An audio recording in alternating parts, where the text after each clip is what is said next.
Tess D'Urbeyfield's character in Tess of the D'Urbervilles by Thomas Hardy. Well, so Tess is the protagonist of this novel, and there are so many criticisms and analyses about Tess's character, and this question is also we can see often in the critics have addressed often. So the question is Tess a pure woman? So I'm gonna talk for this question. That means I'm gonna support the answer telling that Tess is a pure woman.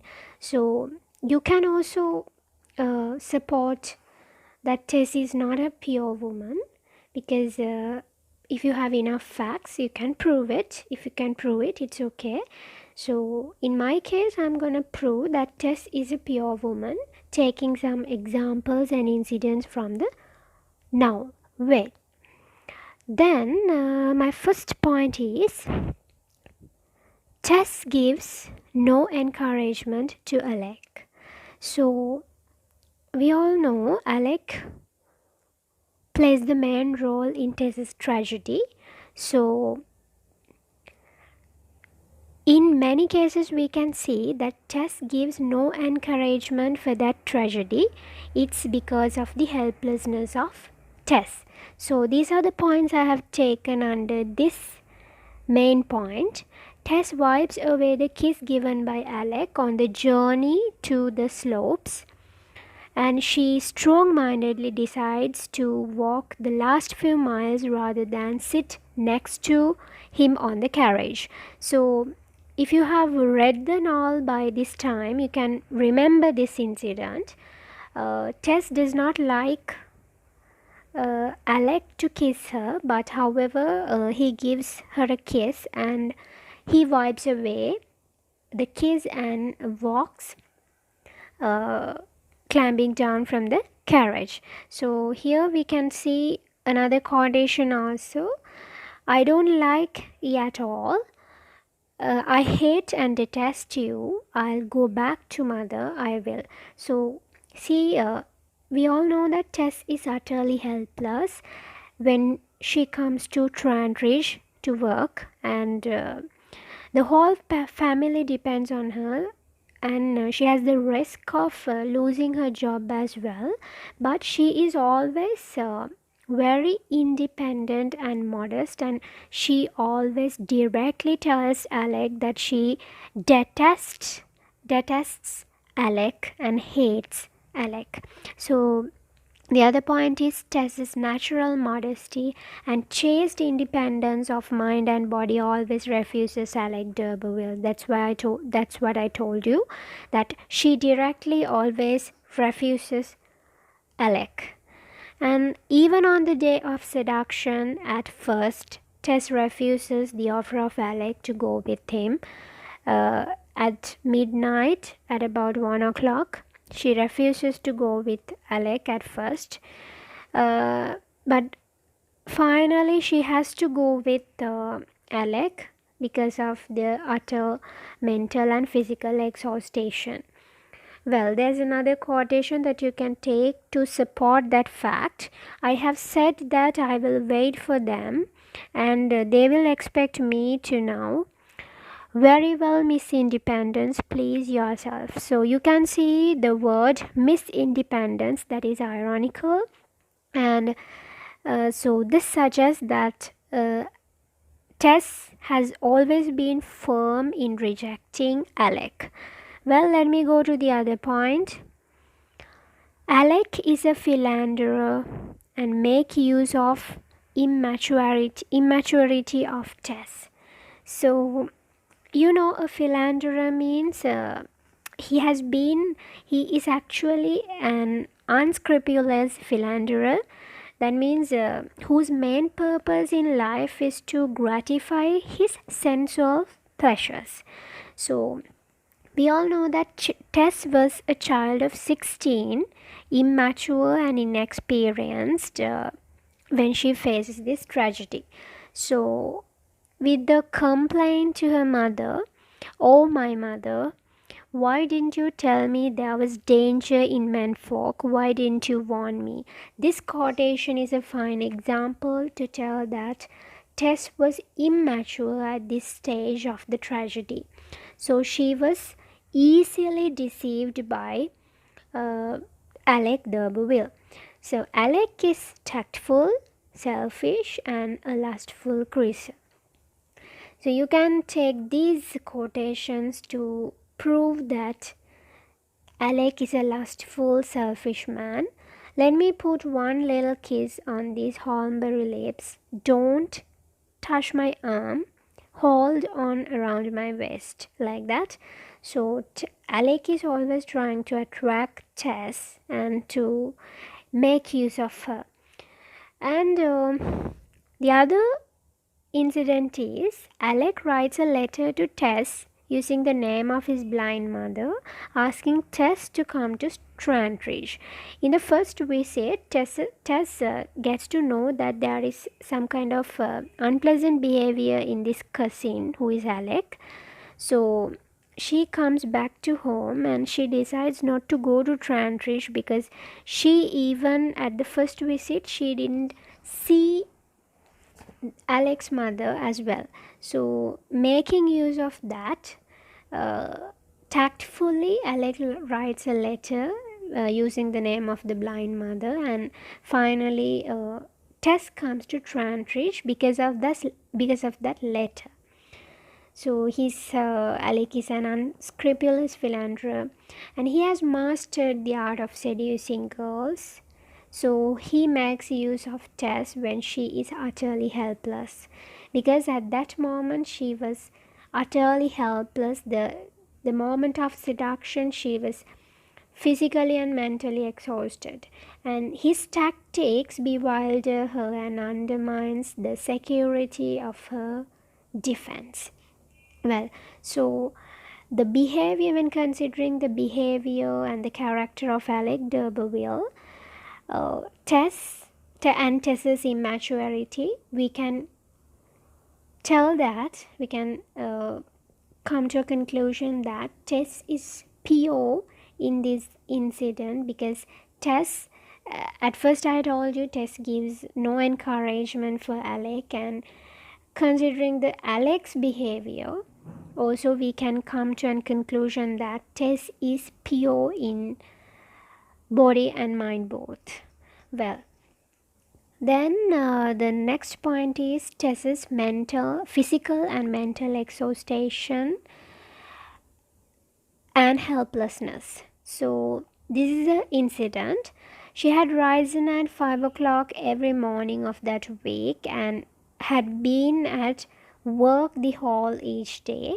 On this day in the evening, she walked 3 miles to Chaseborough, waited 3 hours for her neighbors without eating or drinking, and then she had walked another mile on the way back home after undergoing a great excitement of the choral.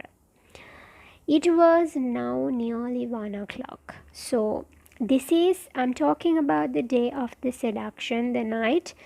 What happens to her now? Without eating and drinking, she has spent tiresome day, and now she is utterly miserable in her state of mind and body both. So at this moment she naturally falls into a sleep, and when Alec returns and offers the lift, she was helpless and both mentally and physically exhausted. She was not in proper senses when this incident happened, because she was utterly miserable in a state of body and mind. She was exhausted and really tired. Well then, and when Alec attempts the seduction, she is neither physically nor mentally in a condition to resist. She was not in spirits to fight with Alec, because she was really tired at this moment, and she hardly understands what happened, and it was too late then. So the moment that has been chosen by Alec is the right time, because Tess is no way in a good condition to fight with Alec and resist. So we can see that Tess is not responsible for her tragedy because she was helpless at the moment of seduction. Well, moving on to the next point, Tess's departure from the slopes. So, after a few weeks of the unexpected incident of seduction, Tess suddenly runs away from the slopes. So, we can see that her sudden departure suggests that Tess's dislike and disappointment. She from the beginning she says that she dislikes the man, and even after the seduction she dislikes the man and she is really disappointed, and that's why she suddenly leaves the place of work, even though she has a great responsibility in feeding the family. However, if she would have been a sexually passionate woman, she would have not leave Alec. Even she did not want a reparation of what he has done to her, because now the mother is always telling that to attract and to make an interest about this rich man, but Tess never tried it, and after the incident occurred also, she never wanted a reparation because she didn't like the man. So she says, I have said so often, it's true, I have never really and truly loved you, and I think I never can. So this is what she says even after the uh, pathetic incident happened after the seduction. Well, then let me go to the other point. Tess murders Alec. This is another crucial point. And Tess kills Alec willingly and knowingly. Alec has been instrumental in bringing about Tess's destruction. Yes, of course, Tess's tragedy happened because of Alec D'Urberville. His actions have caused her untold suffering and have completely wrecked her happiness. Of course, Alec has twice done that to her life.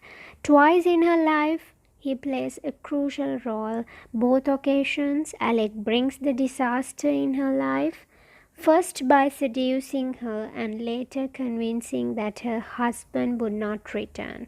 So, uh, Alec is repeating that in the first incident, the seduction, it destroys her whole maidenhood and whole her youth because she gets a baby and the baby dies. She becomes utterly desperate at the moment at the first disaster, and the second one is Alec comes after Tess and repeating that Angel would not return again, and he offers her to live with Alec.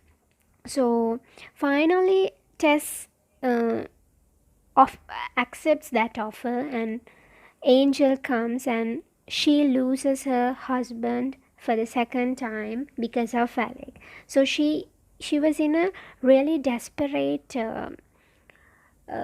condition, and she says she kills Alec willingly and knowingly. You can take these quotes to support your answer.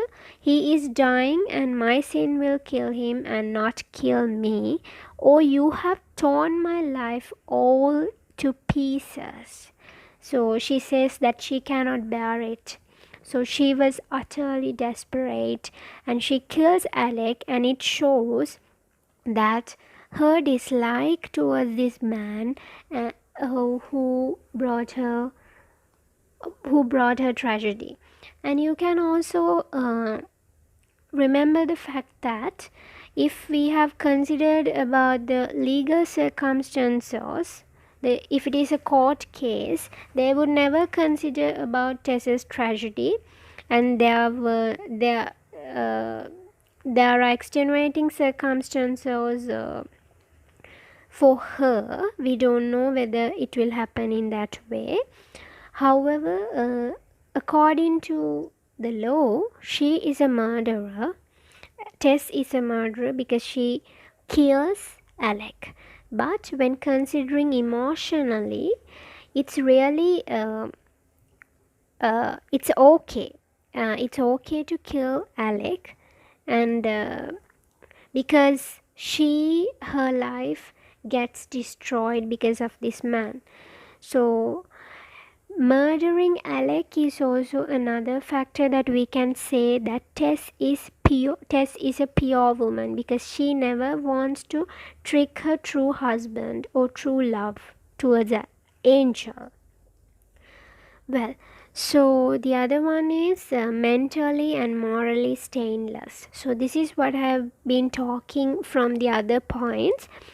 So she is, when considering after the seduction, it's true that after the seduction she loses her maidenhood and she becomes a woman. But just because of she loses her maidenhood, we can't say that she is an impure woman, because she is mentally and morally stainless. She is strong, active, energetic, and naturally beautiful, but never surrender men as a gold digger. You can see even her mother persuades her to get the attraction of Alec. She never does that. And even with Angel, she is building up a loving relationship, but she never wants Angel to become a victim of victim of her, and she never acts as a gold digger. And selfishly thinking about her own, selflessly thinking about her own family, and puts herself in trouble. So the quotation is there. You can see she takes all the risks in feeding the family and goes to try and reach, even knowing that Alec is not a good man. And her shame and remorse are infinite.